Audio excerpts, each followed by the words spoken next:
Hi guys, welcome back to Storytime with Jay. Today I'm going to be reading you a story, one of the stories out of the stories from the world of Peter Rabbit. So the title of today's book is called Goodnight Peter.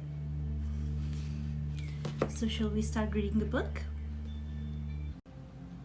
A Peter Rabbit Tale. Goodnight Peter. It was night time, and the silvery moon was shining over the woods. Inside a warm, cozy burrow, 4 little bunnies were tucked up in bed. Their names were Flopsy, Mopsy, Cottontail, and Peter. Peter had slept in this room for a very long time. He shared it with his 3 playful sisters. It was a bit of a squeeze. Mrs. Rabbit thought it was time for Peter to sleep in a room of his own. Peter was not sure about this because he would be all alone. There would be no Flopsy to score his handstand out of 10. There would be no Mopsy to share stories with. There would be no Cottontail to cuddle up with. One sunny morning, Mrs. Rabbit set to work making a cozy little room for Peter. "This is just the place for you, Peter," she said. "A lovely, snuggly spot, perfect for a growing bunny."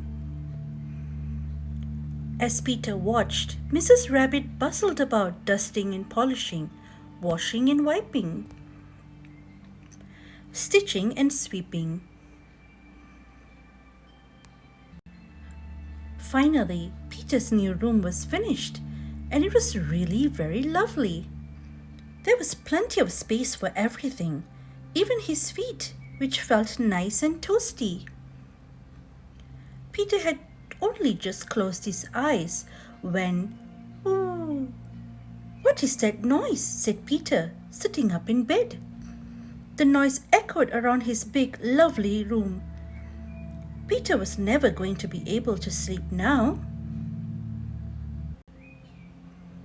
Peter sprang out of his bed and straight back to where his sisters were. "There's no room in this bed," muttered Flopsy. "Your feet are too cold," said Mopsy, pulling the blankets tighter around her.